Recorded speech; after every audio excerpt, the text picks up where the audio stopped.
చిరంజీవి కథానాయకుడిగా అనిల్ రావిపూడి దర్శకత్వంలో రూపొందించిన సినిమాని మనశంకర వరప్రసాద్ గారు. ఇంతవరకు వరుస హిట్స్ ఇస్తూ వచ్చిన అనిల్ రావిపూడి నుంచి ఈ సినిమా రూపాంతరం చెంది వెంకటేష్ గెస్ట్ రోల్ చేయడం, చిరంజీవి నయనతార రొమాన్స్ ను టచ్ చేస్తూ సాగే మీసాల పిల్ల సాంగ్ పాపులర్ కావడం ఈ సినిమాపై అందరిది ఆసక్తిని పెంచుతూ వెళ్ళాయి. సంక్రాంతి కానుకగా వచ్చిన ఈ సినిమా ఏ స్థాయిలో సందడి చేసిందనేది ఇప్పుడు చూద్దాం. శంకర్ వరప్రసాద్ నేషనల్ సెక్యూరిటీ ఏజెన్సీలో ఆఫీసర్ గా పనిచేస్తూ ఉంటాడు. అతడి భార్య శశిరేఖ పెద్ద బిజినెస్ విమెన్. తండ్రి జీవీఆర్ కి సంబంధించిన వ్యాపార వ్యవహారాలను ఆమెని చెక్కబడుతూ ఉంటుంది. ప్రసాద్ శశిరేఖకి విడాకులు జరిగిపోయి 10 ఏళ్లు అవుతుంది. పిల్లలను కూడా తన కంటపడకుండా చేయడం వల్ల ప్రసాద్ బాధపడుతూ ఉంటాడు. తండ్రి పట్ల పిల్లలకి సదాభిప్రాయం లేకుండా చేసిందని తెలుసుకుంటాడు. ప్రసాద్ తన పిల్లలు నిక్కీ చదువుకునే స్కూల్ కి పీటీ సార్ గా వెళ్తాడు. వాళ్ళకి దగ్గర కావాలనే అతని ప్రధానమైన ఉద్దేశం. కానీ తక్కువ సమయంలోనే వాళ్ళకి చేరువై ప్రసాద్ అలాంటి తండ్రి తమకు ఉంటే బాగుంటుందని అనిపించగలుగుతాడు. పిల్లల కోసమైన శశిరేఖకి మళ్లీ దగ్గర కావాలని నిర్ణయించుకుంటాడు. పీటీ సార్ గా తన ప్లాన్ కి శశిరేఖ తెరదించడంతో జీవీఆర్ కి సెక్యూరిటీ ఆఫీసర్ గా ప్రసాద్ తన టీం తో ఆ ఇంట్లో అడుగుపెట్టాల్సి వస్తుంది.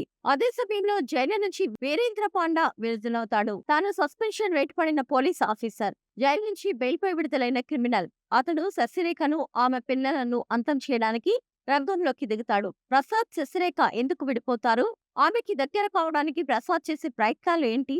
శశిరేఖపై వీరేంద్ర పాండా పగబట్టడానికి కారణమేంటి? అతని భార్య నుంచి తన ఫ్యామిలీని ప్రసాద్ ఎలా రక్షించుకోవాలి? ఈ తతంగంలో వెంకీ గౌడ పాత్ర ప్రయోజనం ఏంటి అనేది మిగతా కథ.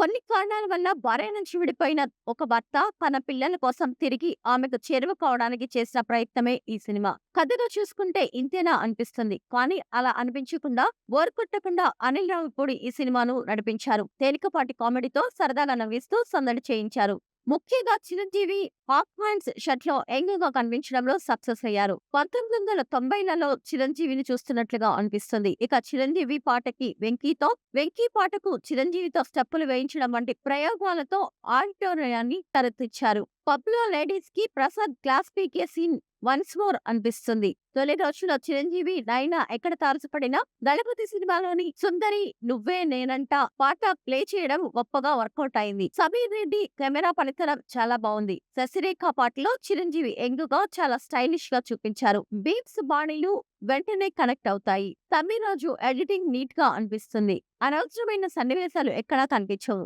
భర్త వెదవైతే వదిలించుకోండి, కానీ వదిలించుకోవడం కోసమని వెదవని చేయవద్దు అనే డైలాగ్ సినిమా మొత్తానికి హైలైట్. చిరంజీవి, నయనతార, వెంకటేష్ అందరూ తమ పాత్రలో మెప్పించారు. ఇది బలమైన బరువైన కథ కాదు. కామెడీ ప్రధానంగా సరదాగా సందడి చేసే కంటెంట్. సంక్రాంతికి ప్రేక్షకులను అలరించే అన్ని అంశాలు ఈ సినిమాలో ఉన్నాయనే చెప్పాలి.